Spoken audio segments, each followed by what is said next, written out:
Hello dears. Assalamu alaikum warahmatullahi wabarakatuh. Welcome to Knowledge Box. அண்மை காலமாக இலங்கையில பேசு பொருளாக இருக்கக்கூடிய ஒரு விஷயம் என்னன்னு பாத்தீங்கன்னா டெக்ஸ்ட் பே ஐடென்டிபிகேஷன் நம்பர் டின் நம்பர், அதாவது 18 வயதுக்கு மேற்பட்ட அனைவரும் தனிநபர்களும் நிறுவனங்களும் வரி செலுத்த வேண்டும். ஸோ வரி செலுத்துவதற்காக டின் நம்பர் அப்படின்னு சொல்லக்கூடிய ஒரு நம்பர் ஒன்று நீங்க எடுத்துக்கொள்ளணும். ஸோ டெக்ஸ்பேயர் ஐடென்டிஃபிகேஷன் நம்பருக்கு எப்படி அப்ளை பண்ணலாம் அப்படின்னு சொல்லித்தான் இந்த வீடியோல பார்க்க போறோம். இந்த டெக்ஸ்பேயர் ஐடென்டிஃபிகேஷன் நம்பர் பெற்றுக்கொள்வதற்கு என்ன விஷயங்கள் தேவை அப்படின்னு பாத்தீங்கன்னா, உங்களுடைய பர்சனல் டீடைல்ஸ் எல்லாமே வந்து நீங்க ஃபில் பண்ணணும் அந்த அப்ளிகேஷன்ல. அதோட நேஷனல் ஐடென்டி கார்டை 2 பக்கங்களையும் ஸ்கேன் பண்ணி அப்லோட் பண்ணீங்க என்றால் போதுமானது. Okay friends, so without delay let's get into the video. Okay friends, so உங்களுடைய ப்ரௌசர் ஓப்பன் பண்ணிக்கோங்க. இதுல ஐஆர்டி ஸ்ரீலங்கா.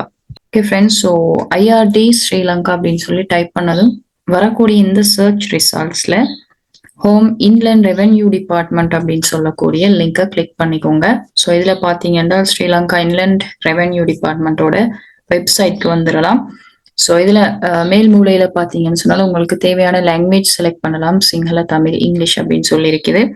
ஸோ உங்களுக்கு தேவையான லாங்குவேஜை செலக்ட் பண்ணி கொள்ளக்கூடியதாக இண்டிவிஜுவல்ஸ்க்கு கீழே guide to registration and update அப்படின்னு சொல்லி இருக்குது. ஸோ இதை கிளிக் பண்ணுங்க. ஸோ இந்த லிங்கை கிளிக் பண்ணதும் இந்த மாதிரி ஒரு டாக்குமெண்ட் வரும். ஸோ இதுல டெக்ஸ்ட் பேயர் ஐடென்டிஃபிகேஷன் அப்ளை பண்றதுக்கான கைட்லைன்ஸை வந்து தந்திருப்பாங்க. இதுல கீழே பாத்தீங்க அப்படின்னு சொன்னால் ஐஆர்டி இ சர்வீசஸ் அப்படின்னு சொல்லக்கூடிய ஒரு லிங்க் இருக்குது. ஸோ அதை கிளிக் பண்ணுங்க. கிளிக் பண்ணதும் இந்த மாதிரி ஒரு சைட்குள்ள வருவீங்க. ஸோ இதுல பாத்தீங்கன்னா ரெஜிஸ்ட்ரேஷன் டைப் அப்படின்னு சொல்லி இருக்குது. ட்ராப் டவுன் லிஸ்ட் ஒன்று இருக்கும். இந்த கோனரை கிளிக் பண்ணீங்க என்றால் registered company, foreign company, individual local, individual foreigner, so individual child partnership அப்படின்னு சொல்லி இருக்குது. ஸோ இதுல இண்டிவிஜுவல் லோக்கல் அப்படின்னு சொல்லக்கூடியதை செலக்ட் பண்ணிக்கோங்க. செலக்ட் பண்ணதும் இந்த மாதிரியான ஒரு அப்ளிகேஷன் வரும். ஓகே ஃப்ரெண்ட்ஸ், ஸோ இந்த அப்ளிகேஷனை வந்து சரியாக ஃபில் பண்ணிக்கோங்க. அப்ளிகன்ட் ரெஃபரன்ஸ் நம்பர் என்ஐசி அப்படின்னு சொல்லி செலக்ட் ஆகிருக்குது. ஸோ இதுல உங்களுடைய என்ஐசி நம்பரை சரியா டைப் பண்ணிக்கோங்க.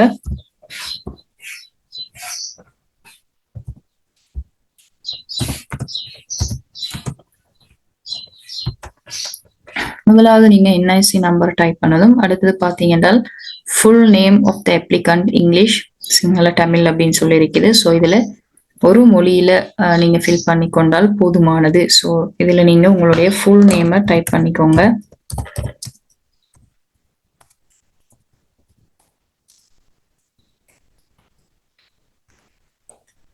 அடுத்தது பாத்தீங்கன்னா ஃபுல் நேம் சிங்களம், ஆங்கிலத்துல கேட்டிருக்குது. அடுத்தது name with initial select value அப்படின்னு சொல்லி இருக்குது. ஸோ இதுல நீங்க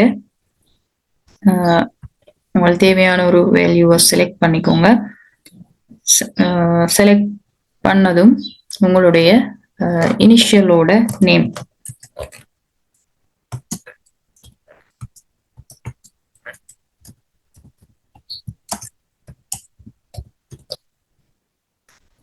இனிஷியலோட நேமை டைப் பண்ணிக்கோங்க. அடுத்தது உங்களுடைய டேட் ஆஃப் பர்த். ஸோ இந்த கேலண்டர் ஆப்ஷனை சூஸ் பண்ணுங்க.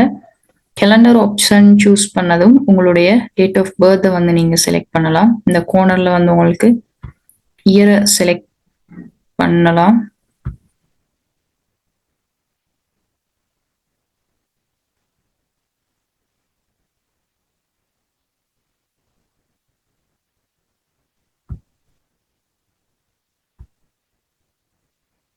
ஸோ இந்த கேலண்டர் ஆப்ஷன்ல உங்களுடைய டேட் ஆஃப் பர்த்தை கொடுத்துக்கோங்க. Next country of birth. So எந்த நாட்டில் நீங்க பிறந்தீங்க அப்படின்னு சொல்லி கேட்குற ஒரு விஷயம். ஸோ இதுல நீங்க இலங்கை அப்படின்னா ஸ்ரீலங்கா அப்படின்னு சொல்லி கொடுத்துக்கோங்க. வேற நாடுகள் என்றால் அந்த நாட்டினுடைய பேரை செலக்ட் பண்ணிக்கோங்க. ஸோ நெக்ஸ்ட் உங்களுடைய ஜெண்டர் ஆப்ஷன் ஒட்டோவா வந்துடும். ஸோ அது டிசேபிள் ஆகிருக்கும். Nationality Sri Lankan. Okay, preferred language உங்களுக்கு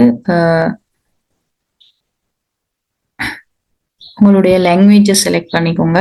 preferred mode of communication. Okay, so இதுல இமெயில் அப்படின்னு சொல்லி கொடுத்துக்கோங்க. ஓகே, நெக்ஸ்ட் உங்களுடைய வெப்சைட்ஸ் ஏதாவது இருந்தால் அங்க இந்த இடத்துல உங்களுடைய URL கொடுத்துக் கொள்ளலாம். So next resident status resident select ஆகிருக்குது. ஓகே, நெக்ஸ்ட் டுவெல் சிட்டிசன்ஷிப் இருக்கிறேன்டா எஸ் ஓ நோ அப்படின்னு சொல்லக்கூடிய ரேடியோ பட்டனை கிளிக் பண்ணிக்கோங்க.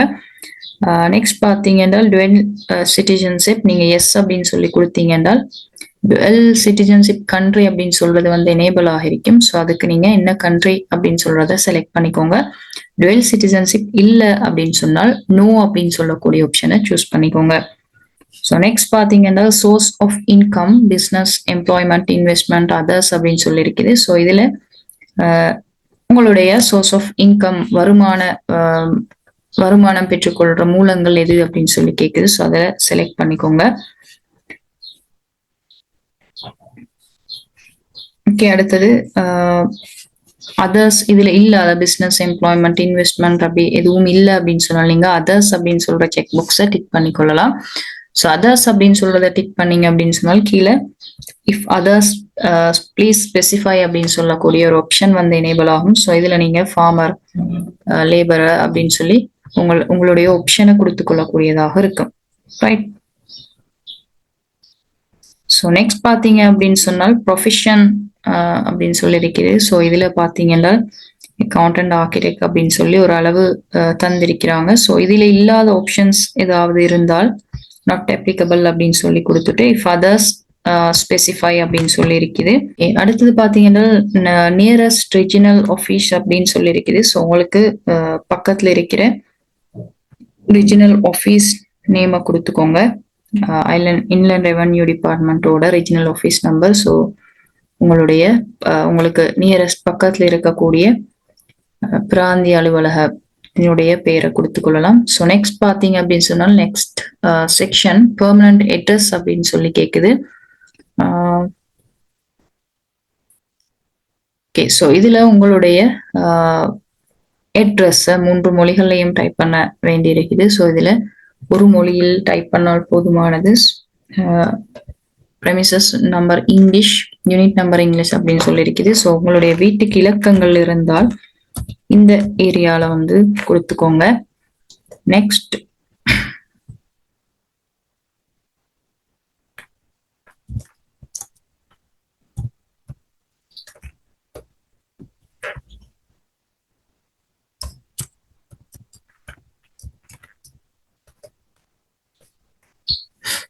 ஸோ அதே டீட்டெயில்ஸ் திரும்பவும் உங்களுடைய ரெசிடென்சியல் டீட்டெயில்ஸ் ஆங்கிலம் முதல்ல கேட்டிருக்குது, சிங்களம், தமிழ் அப்படின்னு சொல்லி இருக்குது.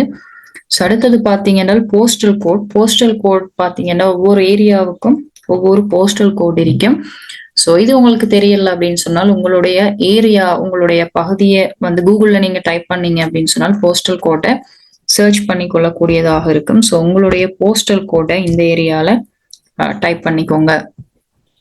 ஸோ நெக்ஸ்ட் பார்த்தீங்க அப்படின்னு சொன்னால் please fill in the following information regarding the address above. As IRD requires this information for statistical report அப்படின்னு சொல்லி கேக்குது. ஸோ இந்த ஏரியாவையும் செலக்ட் பண்ணிக்கோங்க. உங்களுடைய மாகாணம் எந்த மாகாணத்தை சேர்ந்தவர்கள், ப்ரொவின்ஸ் அப்படின்னு சொல்லி கேக்குது.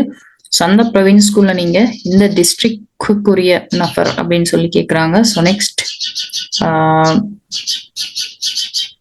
டிவிஷனல் செக்ரட்டேரியட், அதையும் செலக்ட் பண்ணிக்கோங்க. அடுத்தது கிராம நிலதாரி டிவிஷன்ஸ் அப்படின்னு சொல்லி இருக்குது. ஸோ இதுலயும் உங்களுடைய ஏரியாக்கான கிராம நிலதாரி டிவிஷன்ஸ் எல்லாமே காட்டும். ஸோ இதுல உங்களுடைய கிராம நிலதாரி டிவிஷனை செலக்ட் பண்ணிக்கோங்க. ஓகே, அடுத்தது பாத்தீங்கன்னா ரெசிடென்ட் அட்ரஸ், ரெசிடென்சியல் அட்ரஸ் அப்படின்னு சொல்லி கேக்குது. ஸோ இதுலயும் உங்களுடைய அட்ரஸை ஃபில் பண்ணிக்கோங்க.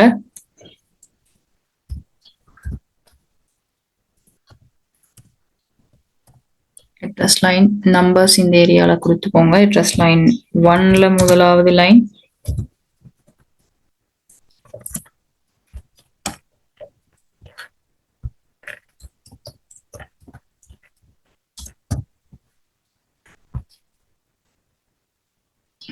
அடுத்தது பாத்தீங்கன்னா கான்டாக்ட் நம்பர், உங்களுடைய தொலைபேசி இலக்கம். ஸோ இந்த ஏரியால உங்களுடைய தொலைபேசி இலக்கத்தை கொடுத்துக்கோங்க. அடுத்தது பாத்தீங்க என்றால் ஹோம் ஆஃபீஸ் ஃபெக்ஸ் அப்படின்னு சொல்லி இருக்குது. ஸோ இதுல ஹோம் நம்பர்ஸ் இருக்குது அப்படின்னு சொன்னா கொடுத்துக்கோங்க. அடுத்தது முக்கியமானது உங்களுடைய இமெயில். உங்களுடைய இமெயில் இந்த ஏரியால கொடுத்துக்கோங்க. அடுத்தது உங்களுடைய பேங்க் இன்ஃபர்மேஷன், வங்கி தகவல்கள் கேட்டிருக்கிறாங்க. ஸோ இந்த ஏரியால உங்களுடைய பேங்க் செலக்ட் பண்ணி கொள்ளலாம்.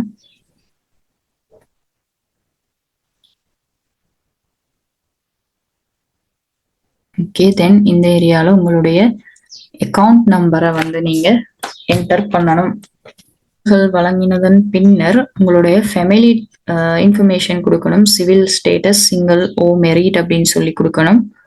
சிங்கிள் ஓ மெரிட் அப்படின்னு சொல்லி இருக்குது. சிங்கிள் கொடுத்தீங்க அப்படின்னு சொன்னால் கீழே இருக்கிற அந்த ஆப்ஷன்ஸ் வந்து இல்லாம போகும். மெரிட் கொடுத்தீங்க அப்படின்னு சொன்னால் உங்களுடைய ஸ்பவுஸ், ஹஸ்பண்ட் ஒரு ஒய்ஃப் அவர்களுடைய நேம் கொடுக்கணும். ஸோ அவங்களுடைய தேசிய அடையாள அட்டை இலக்கம் என்ஐசி நம்பர் வழங்கணும். ஸோ அதோட அவங்க டின் நம்பர், டெக்ஸ்ட் பே ஐடென்டிஃபிகேஷன் நம்பர் அப்ளை பண்ணி பெற்று கொண்டிருந்தாங்க அப்படின்னு சொன்னா அவங்களுடைய டின் நம்பரையும் இந்த ஏரியால ஃபில் பண்ணணும். ஸோ அடுத்தது பாத்தீங்கன்னா சைல்ட் டீடைல்ஸ் அப்படின்னு சொல்லி இருக்குது. ஸோ இதை கிளிக் பண்ணீங்கன்னு சொன்னால் சைல்ட் டீடைல்ஸ் செட் பண்றதுக்கான ஆப்ஷன் கிடைக்கும். So applicant reference number, NIC number கொடுக்கலாம், அல்லது டின் நம்பர் நீங்க உங்களுடைய சைல்டுக்கும் பெற்றுக்கொண்டிருந்தீங்க அப்படின்னு சொன்னால் அதுல டின் நம்பரை கொடுக்கலாம். ஸோ நெக்ஸ்ட் நேம் ஏரியால ஜெண்டர் செலக்ட் பண்ணணும். நீங்க மேல் ஓ ஃபீமேல் அப்படின்னு சொல்றது செலக்ட் பண்ணிக்கோங்க.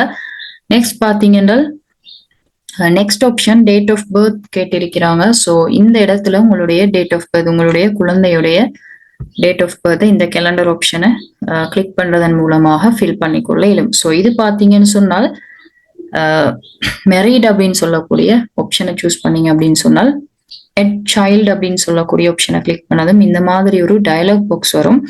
ஸோ இந்த டயலாக் பாக்ஸ்க்குள்ள உங்களுடைய சில்ட்ரன்ஸ் டீடைல்ஸ் செட் பண்ணி சர்வ் அப்படின்னு சொல்லி கொடுத்தீங்கன்னு சொன்னால் இந்த ஏரியால வந்து ஷோ ஆகும் உங்களுடைய சைல்ட்ஸ் டீடைல்ஸ். ஸோ உங்களுடைய சில்ட்ரன்ஸ் எத்தனை பேர் இருக்கிறாங்களோ ஸோ அவங்க அவ்வளோ பேரையும் டீடைல்ஸை இதுல நீங்க சைல்டு அப்படின்னு சொல்றதன் ஊடாக ஃபில் பண்ணிக்கொள்ள வேணும். இது மெரிட் அப்படின்னு சொல்லி கொடுத்தீங்க என்றால், சிங்கிள் அப்படின்னு சொல்லி கொடுத்தீங்க என்றால் இந்த ஆப்ஷன்ஸ் எல்லாமே வந்து டிசேபிள் ஆக இருக்கும். ஓகே ஃப்ரெண்ட்ஸ், ஸோ நெக்ஸ்ட் பாத்தீங்க என்றால் இண்டிவிஜுவல் பிஸ்னஸ் அப்படின்னு சொல்லி இருக்குது. நீங்க ஏதாவது வியாபார நடவடிக்கைகள் செய்றீங்க அப்படின்னு சொன்னால் அந்த வியாபார நடவடிக்கைகள் பத்தின தகவல்கள் வழங்கணும். எட் பிஸ்னஸ் அப்படின்னு சொல்லி கிளிக் பண்ணதும் இந்த மாதிரி ஒரு டயலாக் பாக்ஸ் வரும். ஸோ இதுல நீங்க உங்களுடைய பிஸ்னஸ் ரிலேட்டடான எல்லா டீடைல்ஸையுமே வந்து இன்சர்ட் பண்ணணும். Name of the business, registration number, principal activity of the business, அடிப்படை செயற்பாடு உங்களுடைய வணிகத்தை பொறுத்த வரையில நீங்க ஸ்டார்ட் பண்ணப்பட்ட திகதி, பிஓஐ ரெஜிஸ்டர்ட் பிரைமரி பிஸ்னஸ் அப்படின்னு சொல்ற தகவல்கள் கேக்குது. அடுத்தது உங்களுடைய வணிகத்தளம் தொடர்பான அட்ரஸ் ரிலேட்டடான டீடைல்ஸ் அண்ட் போஸ்டல் கோட் அப்படின்னு சொல்லி கேட்குறாங்க. ஸோ இதையும் சரியாக ஃபில் பண்ணிட்டு சர்வ் அப்படின்னு சொல்லி கொடுத்தீங்க என்றால் இந்த ஏரியால வந்து உங்களுடைய பிஸ்னஸ் ரிலேட்டட் டீடைல்ஸ் வந்து ஷோ ஆகும். ஸோ இது எல்லாமே வந்து நீங்க ஃபில் பண்ணதும் நெக்ஸ்ட் பாத்தீங்கன்னு சொன்னால் சப்போர்ட்டிங் டாக்குமெண்ட் அப்படின்னு சொல்லி இருக்குது. ஸோ இதுல நீங்க உங்களுடைய இந்த ஏரியால சப் டாக்குமெண்ட் அப்படின்னு சொல்லக்கூடிய இடத்துல நேஷனல் ஐடென்டி கார்டை செலக்ட் பண்ணிக்கோங்க. நேஷனல் ஐடென்டி கார்டை செலக்ட் பண்ணதும் செலக்ட் ஃபைல் அப்படின்னு சொல்லக்கூடிய ஆப்ஷனை சூஸ் பண்ணுங்க. இதுல வரக்கூடிய இந்த டயலாக் பாக்ஸ்ல உங்களுடைய ஐடென்டி கார்டு, நான் ஆல்ரெடி சொல்லியிருந்தேன், உங்களுடைய ஐடென்டி கார்டை நீங்க ஸ்கேன் பண்ணி வச்சுக்கோங்க அப்படின்னு சொல்லி. ஸோ இந்த மாதிரி உங்களுடைய ஐடென்டி கார்டை ஸ்கேன் பண்ணி ரெண்டு சைடையும் ஸ்கேன் பண்ணி வச்சுக்கோங்க. தென் செலக்ட் ஃபைல் அப்படின்னு சொல்லக்கூடியதை கிளிக் பண்ணி எந்த லொகேஷன்ல நீங்க சர்வ் பண்ணி வச்சிருக்கீங்களோ ஸோ அதை ஓப்பன் பண்ணிக்கோங்க. ஸோ கீழே பார்த்தீங்கன்னு சொன்னால் நீங்க ஓப்பன் பண்ணதும் உங்களுடைய நேஷனல் ஐடென்டி கார்டு டீடைல்ஸ் வந்து ஷோ ஆகிருக்குது. ஸோ இதுல நீங்க நேஷனல் ஐடென்டி கார்டு இல்லாம ஏதாவது certifications, invoices, bill of lading, so இந்த மாதிரி டீடைல்ஸையும் ஆட் பண்ணலாம். ஸோ என்ஐசி நம்பர் ஆட் பண்றது மிச்சம் பொருத்தமாக இருக்கும். ஸோ நெக்ஸ்ட் பார்த்தீங்க அப்படின்னு சொன்னால் பர்பஸ் ஆஃப் ரெஜிஸ்ட்ரேஷன், நீங்கள் இந்த டின் நம்பர் பெற்றுக்கொள்வதற்கான காரணம் என்ன அப்படின்னு சொல்லி கேட்டிருக்கிறாங்க. ஸோ இந்த ஏரியால டெக்ஸ்ட் பர்பஸ் அப்படின்னு சொல்லக்கூடியதை செலக்ட் பண்ணிக்கோங்க. ஸோ மேல இருக்கிற டீட்டெயில்ஸ் எல்லாம் ஒரு முறை செக் பண்ணி பார்த்துக்கோங்க. நீங்க கொடுத்த டீட்டெயில்ஸ் எல்லாமே வந்து சரியாக ஃபில் பண்ணியிருக்கிறீங்களா அப்படின்னு சொல்லி. ஸோ தென் இந்த ஏரியால நெக்ஸ்ட் அப்படின்னு சொல்லக்கூடியதை டைப் பண்ணிக்கோங்க. நெக்ஸ்ட் அப்படின்றத டைப் பண்ணதும் உங்களுடைய அப்ளிகேஷன் கன்ஃபர்மேஷனுக்காக வரும்.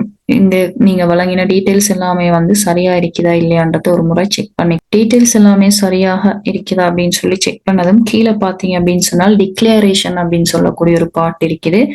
ஸோ இதுல தரப்பட்டிருக்கிற தகவல்கள் எல்லாமே வந்து மேலே நாங்க வழங்கின தகவல்கள் எல்லாம் உண்மை அப்படின்னு சொல்லியும் பிழையான தகவல்கள் தரப்படும் இடத்து தண்டனைக்குரிய குற்றம் அப்படின்னு சொல்றதையும் நாங்க ஏற்றுக்கொண்டு இந்த ஏரியால உங்களுடைய நேம் ஆஃப் த அப்ளிகண்ட் அப்படின்னு சொல்லி இருக்குது. ஸோ இதுல உங்களுடைய நேமை சரியாக கொடுத்துக்கோங்க. டெசிக்னேஷன் ஆஃப் அப்ளிகண்ட் உங்களுடைய டெசிக்னேஷன் இந்த இடத்துல டைப் பண்ணிக்கோங்க. கான்டாக்ட் நம்பர் உங்களுடைய மொபைல் நம்பரை இந்த ஏரியால டைப் பண்ணிக்கோங்க.